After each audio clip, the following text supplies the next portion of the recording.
welcome to my YouTube channel. This is Counselling with Juliet. How are you doing? I hope you're all doing great. We thank God for everything is normal now. It shall not come back again. Yes, I want to appreciate as many of you that are subscribed to this channel. God will surely bless you. And as many that always come back to watch, to share, and to leave their comments, and to put their like button. May God will definitely bless you for all that you have done. And if you are there, you are still watching and watching and watching, you have not subscribed, what are you doing? Please subscribe. This channel will be of a blessing to you, I assure you. Thank you very much. I am grateful. Today we'll be talking about a very important topic in our life. Are you planning to get married? Are you planning to have a big wedding ceremony? It is good. There's nothing wrong with it. But don't forget that as you are planning to have a big wedding ceremony, also plan your marriage, because a lot of people do plan their wedding ceremony and they forget the real thing. The wedding ceremony is not the real thing. So if you are there, you are about to get married, I think this topic will do you good. And if you know somebody that is close to you that will be getting married very soon, please just help me to share this video to them. It will be of a blessing to them, so that you will have to learn. That is the reason why we counsel. We counsel so that we can learn from each other, so that we will not make mistakes that many people have made. Stay tuned with me as we come back.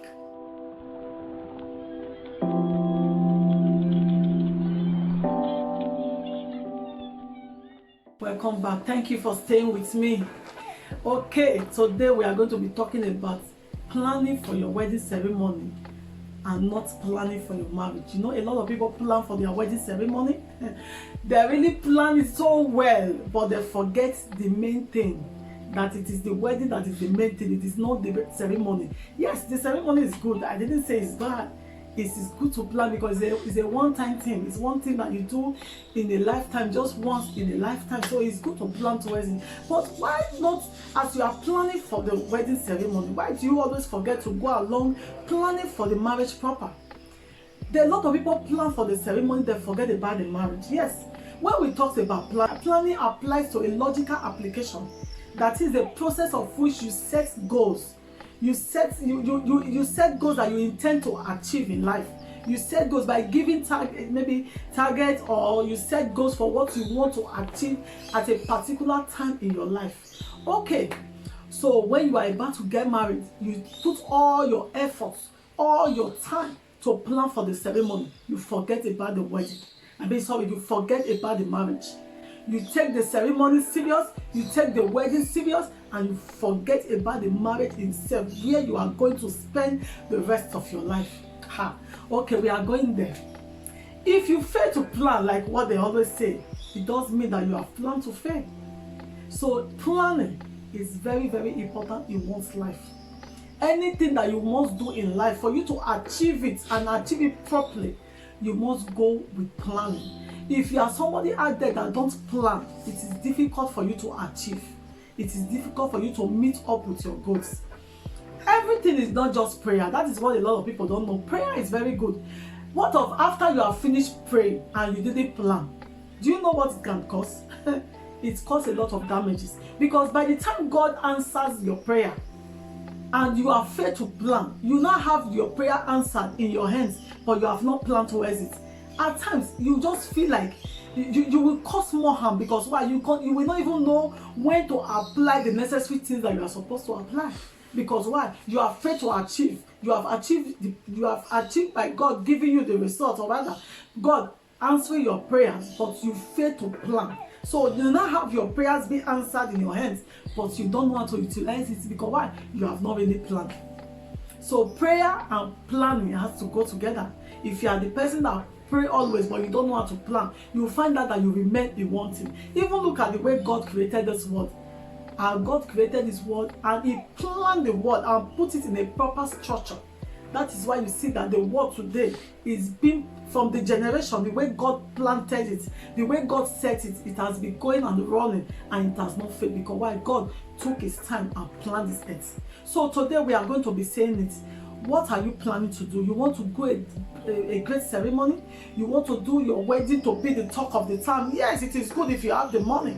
But if you don't have the money and you just want to do because you want to impress people, because your friend did a very big and elaborate wedding, so you too, you must meet up by competing.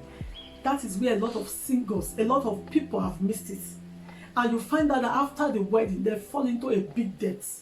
They begin to pay debt instead of the time that we use to set up the family, to gather themselves, to know what they are doing. They will use it to be paying debt.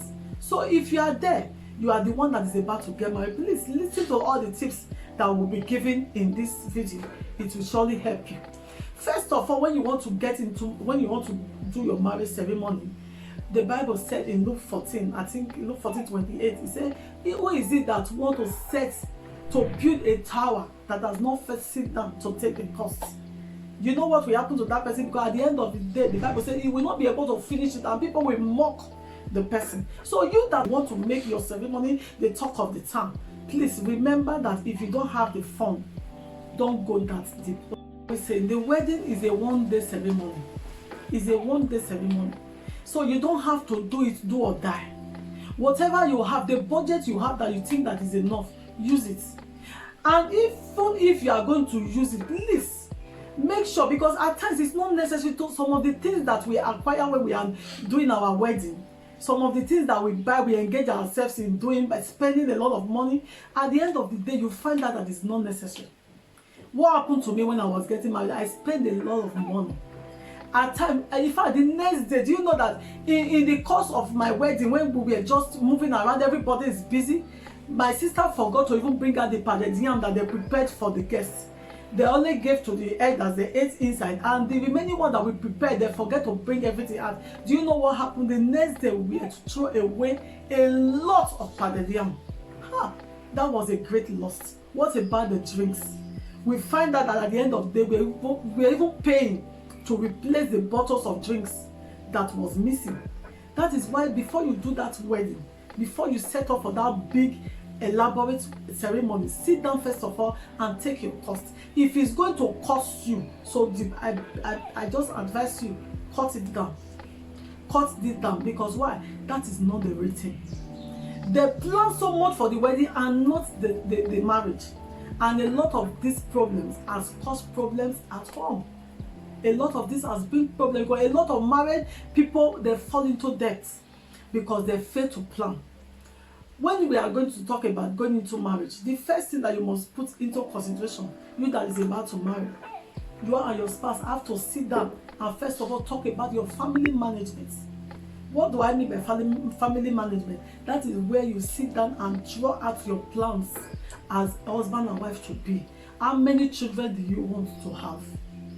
What kind of home do you want to live? What kind of house do you want to build? What kind of car do you want to buy? You sit down and you plan it. Family management, you will first also think about the time you have to share together, so that you will not be the one that the husband and the wife will be working day and night. You will not have time for yourselves. All those things has to be put into consideration, because when you are planning the wedding and you forget to plan the marriage, a lot of these are the errors that you see in the marriage. When a lot of people get into the marriage, they will begin to run etasketa because why? They didn't plan it. So you will find out that there will be missing, there will be lapses in so many areas. Why? Because why? They have failed to plan for the marriage. That is why I also always advise a newly wedded couple. You know, I know the society where we came from, Africa. The first thing they want to see a woman have is, once you are married, they start counting the days you have to be pregnant. But I always tell people, God has created you to be fruitful. You don't have to worry about that. Pregnancy and having baby is not really the first thing when you get married. That is what a lot of people don't know. It is not the first thing. When you get married, you have time for yourself. There is time to plan for your honeymoon. After your wedding, you plan for your honeymoon. You go and stay with you and your husband. You go somewhere and spend time together. If at that time you don't even need to receive calls from nobody, you just have to be together. In the process of that your honeymoon, you talk a lot of things, you plan a lot of things. So it is not time that you should be thinking that now I've gotten married, the next thing people want to see that I'm pregnant. No, that is just the belief that African culture has. At times you can stay up to a year before you decide to have children, if time is still on your side. But if time is not on your side, no problem. You can minimize it, maybe 3, 4 or 6 months. You understand? Why do I say that? Because it is during that time that you really have time for your husband and your wife. Because once the children start coming in, I'm telling you, there's a lot of distraction. We all know there's a lot of distraction. So in that process, you sit down and give yourself time before you start having kids. It's also part of the planning. Then you decide how many kids you want to have. Then you decide in the place of the finance, how to run the family financially. This is where a lot of marriage hits the rock. Because why? They forget that it is money that they will use even while they are in marriage.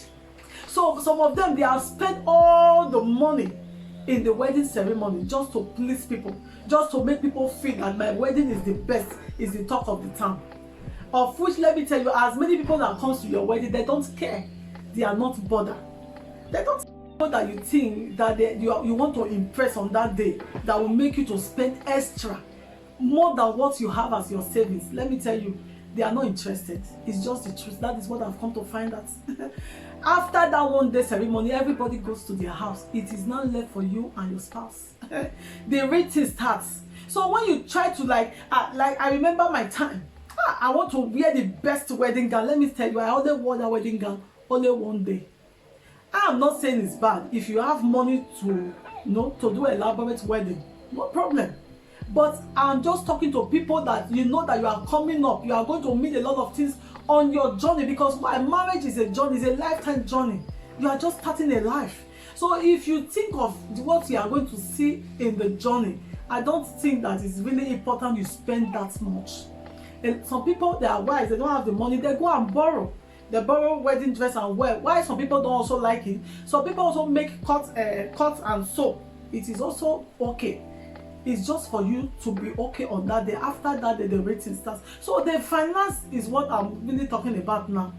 It is important you as a newly wedded couple put it into planning, consideration, your finance. Because let me tell you, a lot of divorce, a lot of marriages that have collapsed today, if you go and ask them, one major thing that has made the wedding not to go on is money. Finance is just the major thing. Why? Because they fail to plan. So when we are talking about finance, you first of all think of what you can afford. What car can you afford? What house can you afford? So that you will not go and rent an apartment that will cost you all your savings. What job are you going to take as a housewife so that you will have time for your husband and for your home? And about your savings as well. Are you saving? What are you going to be keeping for your savings? I always advise couple, it is good you have joint accounts and also have your personal account. Like me, I have my personal account, and me and my husband, we have our joint account. Our joint account is where we know we put our savings. That is where we put everything together. I have my personal. So because a lot of women will say, I don't want to have joint account with my husband because I know if I have joint account, he doesn't know how to use money well. Yeah, but if it is for savings, you can save together. Then have your personal accounts. So that also you think about your daily expenses. How much can I use in a month as a newly wedded couple, so that we can be able to achieve? Because why are we talking about all these things? The main important thing about this is what you can achieve at the end of the day. Your achievements at last is what matters. So please try to put into consideration the finance aspects, so that you will not use everything on your wedding. You will not use everything to just do the wedding, and at the end of the day, you are left with nothing. Then plan the type of children, how many children you want. Don't go and give birth unnecessarily. That's why I said before, I will advise you to sit down and plan it well. Okay? So also think about how you are going to be able to achieve your purpose. It is very important. When you marry, you and your husband, you sit down. That is why God said He brought two of you together to become one flesh. There's a purpose in you. There's a purpose in that man. Sit down and see how you can work on your purpose and achieve it by the grace of God. Okay, when we talked about planning your marriage, it's a journey that you will see a lot of things. A lot of things will come on your way. So first of all, you are going to deal with a lot of things that you don't even expect from your spouse. Also, people fail to plan this. You want to get married, let me tell you, you have dated, you have courted him or her, does not guarantee you that you have known that person fully. It does not. Because why? When you enter into marriage, it's another ballgame. It's very different from when you are in courtship.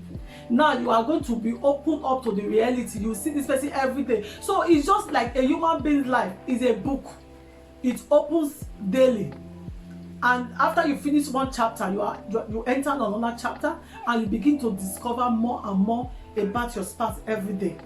It is part of the planning. A lot of people want to get married, but they don't plan for marriage because they feel it is just a bed of roses. No.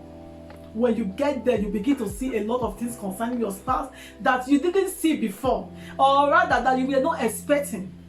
But it is how you have planned to stay in marriage and remain in marriage that will help you to move along with your spouse.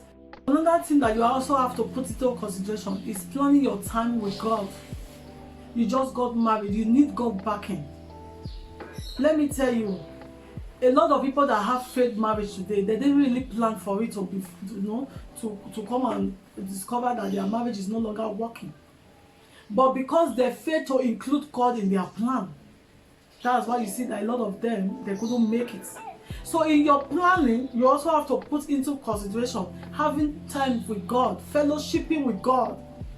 Two of you having time to fellowship with God. That is where you have to think about your job, the kind of job your wife or your husband will do, so that you will have time for yourself and have time for God.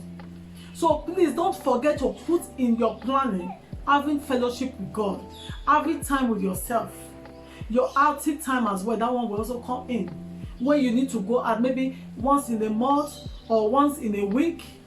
You understand? And also your vacation time. A lot of couples, they don't go on vacation. They just stay together year in, year out.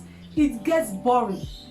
You have to have time to travel out, to go outside your place, to go outside your home and have time together. So when I'm talking about this planning, I want you to please study your management time. It is very important. Study your management time. Know what you can take. Know your elastic period where you cannot be able to bear, so that it will not be like it's stressing you. That is why you see a lot of couples, newlywed couples, will start saying, they didn't tell me this is how marriage was. Yeah, because you didn't take your time to actually study it. You didn't take your time to actually read books on it. You didn't take your time to attend conference. You feel you know too much. But at the end of the day, when you get there, you find out that you don't know anything. We are all still learning. Even I, that I'm talking to you by the inspiration from God, I'm still learning. So why? Take your time to have fellowship with God. Don't neglect the place of God in your planning. Don't neglect the fellowship of God. If you know that your house must stand where the Bible says, who is this one that is a wise man? He said, he that heareth the word and obeyeth. He that heareth the word and he builded his home upon the rock, which is what? Jesus Christ. That is our rock. He says, so that when wind will come, when storm will come, when heavy rain will come, it will stand solid. Because why? The house is laid upon a solid rock. So if you are about to get married, please, I'm using this to advise you and to talk to you. Don't spend all your time planning for the ceremony and forgetting the main thing, the real thing, which is the marriage. The ceremony is just one day event, while the marriage is for life. Try as much as possible to plan. As long as you are planning for your ceremony, plan the marriage. Sit down with your spouse, take Bible and paper, and begin to plan what you want to see in your marriage. My pastor will say, whatever you don't want to see, don't sit down watching it. I greet my pastor, Pastor Victor. That is what I'm telling you today. Whatever you don't want to see in your marriage, before you enter now, it is now time for you to sit down and plan it. Don't sit down thinking that when you get there, you will go and regulate it. When you get there, you will amend it. No, start it now. Plan it today. And at the end, you will achieve a great and a better result. I hope this word has blessed you wherever you are. If you are the one, please leave your comment there. Subscribe if you have not subscribed. Like it and share. And God will bless you. Until I come your way next time, have a nice day.